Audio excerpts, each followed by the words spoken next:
I'm Michael Leverton, and I'm reading extracts or talking about extracts from a book I've written called 150 Shards of Light. And the reason I wrote it is because I wanted to take amazing stories out of the Bible and video them, put them into common area in a way that people might find entertaining. So that's what I'm doing. And I've got to shard number 6. I've called it an amazing story, but frankly, it's just one of many amazing stories in the Bible. As hopefully you'll find out that this one relates to Joseph. And Joseph appears in Genesis 29 and 33. That's the chapters of Genesis 29 and 33. This is how it goes. Well, hello, I'm Joseph, and my story would be quite amazing on its own. But in the Bible, where there are so many amazing stories, it's just one of many others. Anyway, if I'm going to tell you about me, I think I better start with my dad. This means that I won't be able to get everything onto one sheet of paper or even 3. His name was Jacob. In his youth, he was a bit of a weasel. He really roughed up his brother Esau, not in a physical sense, you understand. No, Esau was far too powerful for that. But he was a bit slow on the uptake. And that's where my dad scored heavily. His dad was pretty smart. I mean, first he stole Esau's birthright. Then he stole his dad's blessing for Esau, which he did by disguising himself, believe it or not, as some sort of animal that smelled a bit like Esau did after he came in from hunting. And I don't think Grandma Rebecca was entirely innocent in the affair either. Anyway, the net result of all that was that Esau was hopping mad, as you might expect, and clearly intended to have a sorting out with my dad. And that was once the morning session, morning MOURNING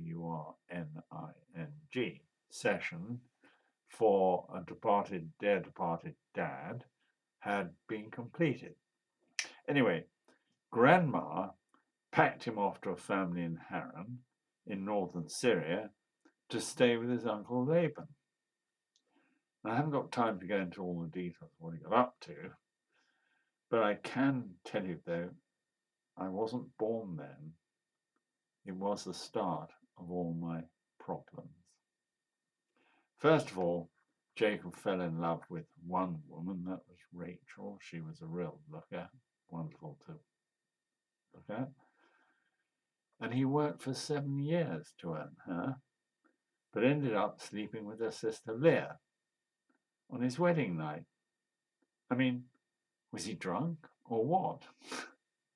After that wedding week was over, Jacob then married Rachel, the girl he wanted to marry in the first place.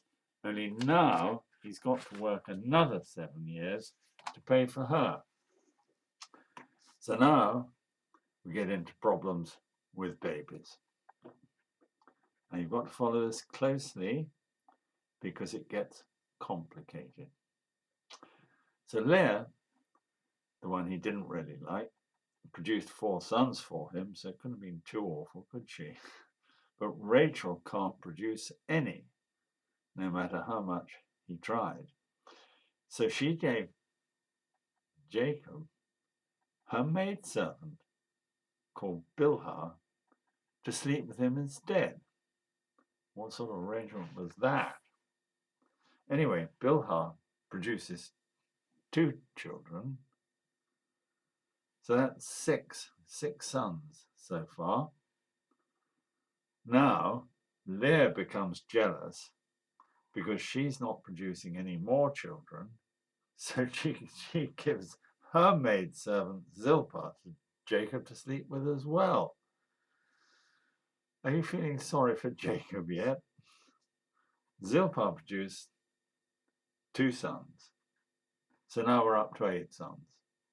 Still with me? We're not there yet. Believe it or not, Leah made a deal with Rachel.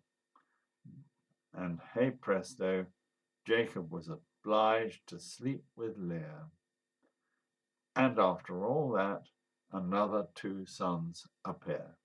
So that's 10 and counting. Then we finally had a girl, thanks to Leah. Anyway, back to Rachel. And yes, finally, she produced 1 son. And that's me, Joseph. And then she produced another, my close brother, Benjamin. And he's the last. As you can imagine, we're a pretty dysfunctional family, what with 2 of Laban's daughters as wives, 2 of their maidservants as concubines, and 12 sons between the 4 of them, and only 1 daughter. Well, as we've now been with Laban for 20 years, Jacob thinks it might be safe to return home. Well, he's still a bit of a weasel because he just makes off with his flocks and herds without telling Laban. He's also still a bit afraid of Esau, so he puts together a huge bribe in the shape of flocks and herds, hoping to placate him, even though, as it turns out, it isn't necessary. On the way home, something happens to Jacob.